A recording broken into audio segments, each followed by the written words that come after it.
Quite on the set. That's right. Yes. Hi, I'm Diana Montfort, and you know, this is, yes, the Diana Montfort Show. And here we are. And my guest is the unique and amazing Mr. Harold Channer. Yes, the host of Conversations with Channer, which you see on Manhattan Neighborhood Network on Channel 34 at 11 a.m. as we film this. On every day, actually. Every weekday. Every weekday. Mm-hmm. And we are going to discuss, what do you want to discuss? Follow up on what we were doing before, I would suggest. We might not show those shows in order. No, they might not be in order. Okay, so why don't we discuss the universe? If you'd like, whatever you want. Okay, let's discuss. You want me to get rid of the graphic now? Yes, and our credit button. Yes, do please. Okay, very good. Okay, good. So we're going to talk about whatever we're going to talk about. Anyway, yes, right. My guest, the fabulous Harold Channer, and here he is. It's wonderful to be with the fabulous you. Oh, well, thank you. Yeah. I am infinitely I, as someone once said. Where were you born? Detroit, Michigan, middle class. My dad was a lawyer, and What kind of lawyer? Well, he was a general practitioner, but he died very young. I was only 13. He died, and he was born in 1899, and he was 48, and that was the average age of a male in 1940. My mother died at 44. Yeah, it was really amazing. It was now 78. We made progress, and probably go further. He was a lawyer, and my mother was the best. My mother was the best mother in the history of the universe. Our house was my father was a mother. There's a lot we could tell. It was a gathering place for everybody in the neighborhood. It was a very privileged upbringing. I had two older sisters, wonderful, still in touch, and that's where we were in suburban. Not the suburban. It was actually Detroit.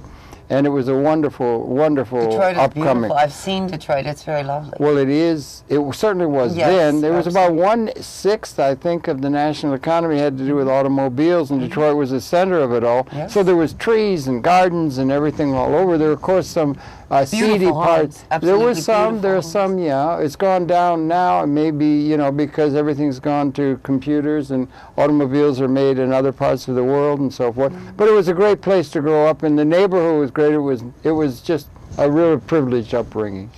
And intellectually curious. We had the Encyclopedia Britannica, Harvard Classics, a lot of interesting intellectual talk going on, and a center of that kind of thing. And I was always so that was the context. Now, before you were a cable personality, you were a professor. Yeah. What made you want to teach as opposed to be a lawyer? I didn't want to teach. I actually thought of going into law, and when I had to be drafted, in those days they had the draft. Well, I'm older. I was born in 1935. So that's the middle of the Depression, I guess you'd say, and everything. So you're 21 years older than I am. I was born in 1956. You can do the math better than me. That's right. And so I'm 75 now. Oh, and you look great. I'm okay. But I've always been just intellectually curious about everything, and I forget what the question was. Why not a lawyer? I almost did. I was drafted into the Army during Korea. I was so crazy that I actually went into and I clashed terribly with the military. I didn't like it at all. Well, you don't like authority, do you? I'm pathologically anti-authority. I may be overly so. And also you have to be sort of in touch with that. But I really like the idea of freedom. Individual liberation, I've always thought that's a good thing. And so forth, rather than... and I'm afraid all of our institutions are authoritarian. That's coming out of history. But anyway, I went into the Army, and everybody's got Mickey Spillane and what kind of books and whatnot. And I had a great big thick tome on torts, which was sort of silly. A shortcut to popularity in the Army. I know, and I thought it was so crazy and everything. I even got what they called an Article 15. They like tarts in Mickey Spillane. You like torts. No, they like tarts. Yeah, right. Yes. Anyway, but I'm sorry, but I did a couple years in the military and all of that, and got out, and then went to university, and It just went to Wayne University in Detroit, and then went on to did a master's. And I like geography because you can get away with being interested in everything. What I'm really interested in is everything, and I really think there ought to be a department at the university level of everything, rather than the specialization where they break everything liberal down. arts, that sort of. Well, liberal arts is in that direction, but what you need, Bucky Fuller was a comprehensive. We both love Richard Buckminster Fuller. Well, and there are others, but what you want and what we need is not specialization, and they tend to specialize everything and break it down into individual disciplines. When the computer first came, it was linear regression. You get in great detail, and you could break everything up into small parts, and what it does is like intellectual divide and conquer. And Buckminster Fuller observed you got people, some people call them Illuminati, or the great sea pirates that run the world, and always they have, and so forth. And they're not at all worried about dullards. They're worried about smart people, and they get them co-opted by discipline. He said he thought it was a conscious thing to create graduate schools so you get the best minds coming up, so specialized out on something about the use of the pluperfect tense in 13th century French poetry in the south of France, southeast of France, and they get so specialized out that they don't in the Olive Grove. They don't think about the whole and become a threat to the guys who think about the whole. Or the comprehensive My father pattern. was into Tesla the way we're into he was an engineer, and he was into Tesla the way we like Buckminster Fuller. And Tesla, DC, yeah. Yes, and Tesla was also an intelligent troublemaker. Absolutely. He died in the building right near where I live on 34th Street, He died right in near the Hotel B&H. New Yorker, didn't That's he? right. Yes. Right now down from B&H where you can get the tapes we were talking about in a practical base. But anyway, that was that. And then I went and did the doctoral work in Bloomington and so forth. But it goes on and on. Did the dissertation work down in Bolivia. Lived for a year and a half among the Aymara Indians with my new wife at the time. We got an Who's old... now your ex-wife, I would My imagine. ex-wife, as it happens. And then it was... Do you have any children? Yes, we have two wonderful children. They're doing much better Boys, than I. girls, what? I have a boy. I have a girl born in 1966. Lisa, she's an She might associate... not appreciate your giving her a birth date, you know. Why? Okay. Anyway, and then David was born in 68, and she's an associate professor, tenured professor of theater in the University of Minneapolis. I'm a drama major. That's okay. Yeah. She's really good. She's great. Both kids are great. The kids are great. They're really great. But anyway, I don't want to go on that. And then it just interested in everything, and lived and did a dissertation on the Aymara people of Bolivia. That's a cultural hearth. We've had 4 major cultural hearths. We had based on agricultural patterns that came out of Paleolithic times. They had wheat and barley in the west, including much of the Indus Valley, I think, but certainly Europe and Mesopotamia, Egypt. They had rice, a mix in the Indus Valley, and you had rice in China that made possible civilization, security from the food, the Neolithic Revolution. Then you had maize in Central America, and there was a civilization developed, and there was a 4th major one. There may have been others, but there's a 4th, and that was what they call the High Highland Food Complex, which the most important component of which was the potato. The domestication of the potato, quinoa, and oca made possible a civilization at Lake Titicaca that at the time of Christ had developed an art that rivaled the old world. And they had dating. We didn't have any carbon dating of artifacts until about 1950. It just didn't exist. We didn't know how the brain worked. We didn't know about neurotransmitters. We were so bloody ignorant. And even 10 years ago. And the pace of the knowledge and the understanding is going exponential now. Carbon 60 I'd like to get to. That's just over the horizon and so forth. But anyway, what is carbon 60? Well, that's another thing. Let me get to that. But they're talking about it. So that's what I did. The thing. It was a cultural hearth, and that was we're all out of Africa 200,000 years ago. A cultural hearth, as in the hearth of a fireplace. Well, the cultural hearth. As opposed to heart, as in. Well, it's a place. It's a place where people went through from hunting and gathering, And then so it had to do with agriculture, a means of getting security from the food quest, so that it made possible surpluses that made civilization possible. Because once you have enough to eat, you can think about, hey, I think I'll paint the wall of the cave. Yeah. Well, that actually. I'll make a stone hammer. Well, the painting of the caves in France that went before the Neolithic, they were doing that. So that impetus was there. And we had developed up the hominoid line a self-reflective consciousness that is unique to Homo sapien, it seems to us. Well, so far as we know. So far as we know. Okay, well, it's everything's interconnected synergetically in the universe, and we're all part of a single system. I agree with that. I like the concept of Gaia. But anyway, that's that was a culture. You had Mesopotamia, you had Egypt, you had Indus Valley, you had China, you had and another one was the Lake Titicaca. Which is impossible to say without a half smile. Lake Titicaca. Yeah, well, it's 12,500 feet, and it's geographically isolated. It's a very unique high highland complex, very near freezing in the growing season, even with climatic differences and so forth. And it was there that they discovered the potato and quinoa, oca, and things, and built a civilization. And it was dated, finally, when we got dating, there were little artifacts that had Margaret Mead and had worked on it, elements of a Tiwanaku was a civilization that was established there. They extended their sway like civilizations will as a foundational culture to the Andean area all the way to Venezuela. They had an expansive period. And then we had little artifacts of a pre-Tiwanaku culture called Chiripa. It was a hacienda near the type site.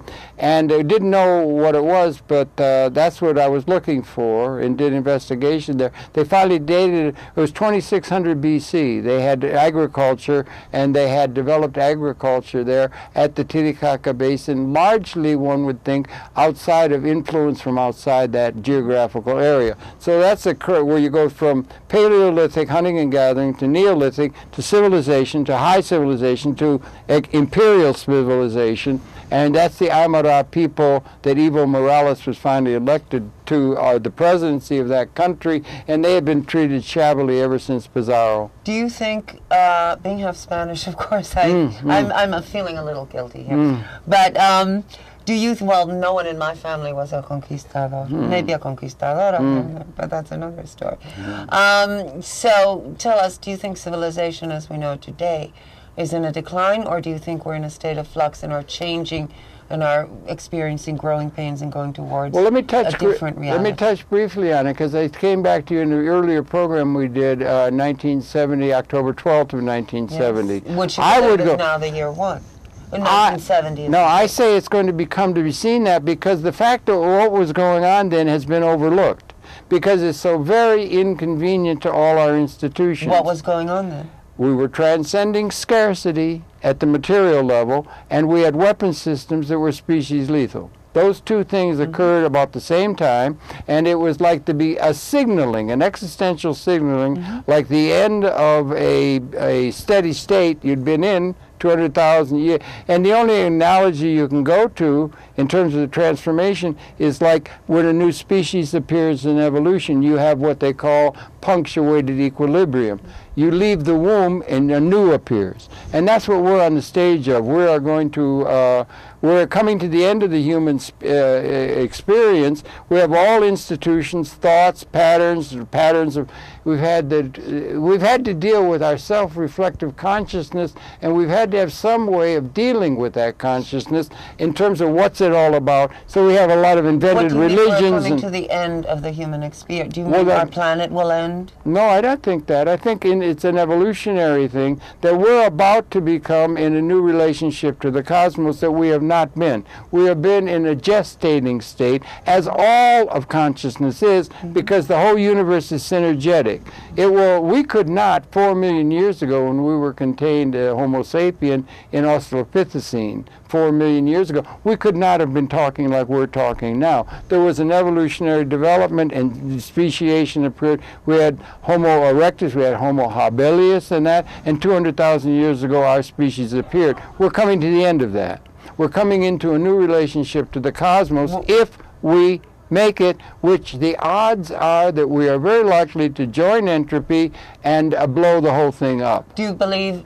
clinging to outdated institutions that we require a world, the future requires a world that our institutions have not been able, are unable to deal with adequately yet. Do you think that, you know, the popular idea that because the Mayan calendar ended on December 21st, 2012, that will be a great change? The life as we know it, the earth as we know it, will be very different, or perhaps the end, or perhaps in the end is our beginning.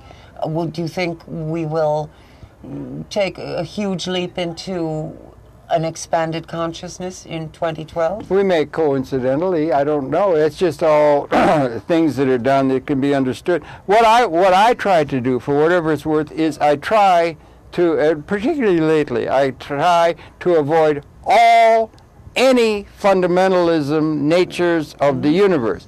All kinds of people have claimed that they have had the word of God, and they know the way the universe is and what's right. And then they always had religions and as great revelations. Not only religions, but also institutions. Yeah, also institutions. But really, basically, it's all about getting money out of people. Well, that is currently now. That's currently the thing.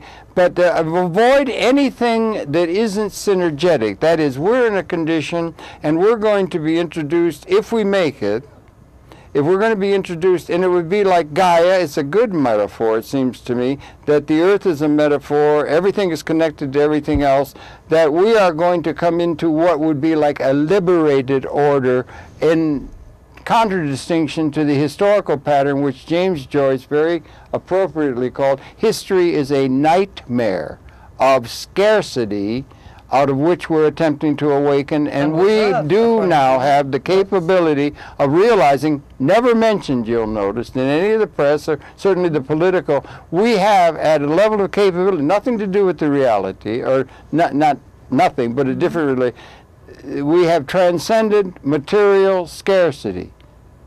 Material scarcity. Circa 1970. But now, which is one of the reasons only before we lived in a world from 200,000 years ago to 1970, which was characterized in real terms, in terms of our capability.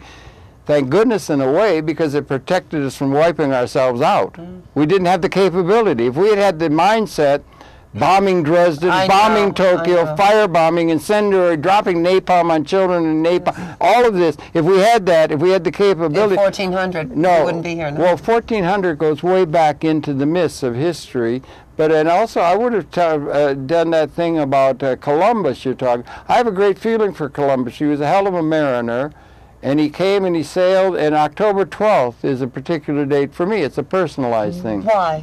Well, because Columbus is representing the... Oh, I see. You tie that into Columbus Day as in discovery, as in change. As I tie it into, we're all from Africa. Everybody comes, the whole species is from Africa. Exactly, yeah. And the peoples of the world went. I just had my DNA sent. I'm going to have it sent on the Y chromosome. I'm going to go into the myths of history of my background, which everyone ought to do, and cooperate with Spencer Wells, National Geographic, and other scientific studies to get a reading of the human history in a way that the science is making available to us. What is your background? What is your nationality? Well, it's just basically WASP. You know, English, Scottish, Isle of Man, and I had one of my paternal grandfather was from East Prussia. That's all, but it's WASP, you know. Well, I'm half Spanish. My mother was from Spain, and Spain is such a crossroads that we are every race, all merging into one. Yeah. So that's, and my father was Scottish and Irish. But we all come from Africa. Think in big patterns now. We all come from Africa. Yes. And Spencer Wells is an amazing thing. And what can be done in the name of education in terms of multimedia is staggering. We haven't had anything like it. We can have multimedia educational stuff that is going to knock our socks off. Well, certainly if you told Marie Antoinette about what's going on today, she wouldn't have believed it. Right. Well, it would have been there. If you told Marie Antoinette about shampoo, she wouldn't have believed it. I mean, let's face it. Right, right. But or Galileo said that we're not the center of the universe, and that really upset people's sense of... It just ticked the Pope off no end. No, not only that, everybody, Hieronymus Bosch, those paintings... Oh, I love Hieronymus Bosch. But what it did is it messed with people's sense of identity, and if you're messing with people's sense of identity, it's very dangerous, because people have to have some sort of the identity that people feel is really very important. But can't they get past that and that's make what we their have to do. identity one of change and openness to new ideas? Well, what you have to do is get to the, in my humble opinion, I mean, you get down to politics, economic theory, how Mr. Obama, the politics of the moment and all that and everything, is we are going to have to learn to live with, and it's never mentioned anywhere anymore, if ever it was, we could repeat it over and over and over. We have transcended material scarcity for the Homo sapiens species, the entire species, and the ecology, a condition that has never applied to all of human history until this moment. So really, we're on the threshold of a completely new time. That's right. And that's like leaving the womb, or that's like leaving the context, and when you're messing with people's identities. And remember, all of our institutions were predicated within a particular condition that's been qualitatively transformed, existentially significantly so, at the level of capability, which is still latent. We have a future. We do not have institutions relating to the future. We are only reifying or reestablishing or dealing with, and are going to have to subsume the institutions and the assumptions of the past. A pattern that is always repeated? For example, the church and the people were not ready to accept Galileo's theories, and so the world had to evolve to the point where Galileo could be accepted. Yeah, that would be within a And are we in the same place now? We have to evolve to accept the future as we will know it, because we are still in many ways living in the early 19th century in some ways, certainly when it comes to... No, I think we're living in the year 2010. No, but I mean, for example, the grip that organized religion has on people, that's almost medieval. In some cases, the rise of fundamentalism. This is, to my way of thinking, an almost neo-medieval kind of abdication of personal responsibility, and I leave it all to the deity. Well, yes, but God helps those who help themselves. Don't forget it's a long period. It's 3.8 billion years when organic evolution began. 13.8 billion years when this universe began. It's a long process, and the people have a sense of identity and so forth. And Galileo was saying we weren't the center of the universe. It messed them up. But that was a small change. That was a quantitative change within what has now become qualitative, leading to essentially steady state, and it's now leading to a qualitative. It's not enough to say a paradigm. It's a paradigm, a paradigm, a paradigm, a paradigm, a paradigm, a paradigm, a paradigm of virtually every institutions that have been inherited out of history that we have to subsume. But my point is that it's always been that way. And no, it wasn't that way in that time. There were things going on in China. There were things going on elsewhere. There was a building. There was a quantitative change going on. Things happening. We were learning more. But now it's qualitative, and that's what they call in evolution. You have to go to such metaphors. It's speciation. It is qualitative because transformation. Because our lives have been truly transformed by the absence of, although as we film this, we are, of course, in the Great Recession. So I'm not sure that a lot of people would say that we are free from want. Those who are, no, don't confuse, if I may, the reality with the capability. We have a capability that we do not have institutions that allow us to have what the full capability is now existent. Do you think it was not existent? The plan of the so-called Illuminati or the Bilderberg Group or some group? Well, that's the way some people would see it, and you want to deal with that. And it's something that the fact that you've always had a ruling elite who set the pattern for everything is part of history, from the pharaohs on to the kings and the emperors of Rome. Do you think it's the same group simply transformed according to... Well, after Venice and the banking system began, and the money system and the modern world, and then Adam Smith and the steam engine and all these kind of things, yeah, there's a few people who own all the capital assets, and they run things and they set the thing up. Do you believe in extraterrestrials? No, I do not know that. I don't believe absolutely in anything. There may be. Okay? But back to the Illuminati, the institutions we've inherited. Maybe I was linking one with the other. Yeah, the institutions that we've inherited are going to have to be subsumed, not overthrown, but subsumed. So we're going to have anchor to history, but we're going to have a subsuming of those institutions, transformative, in terms of what the future requires, in terms of the new reality the future beckons. Nietzsche said the future is as important to the present as the past.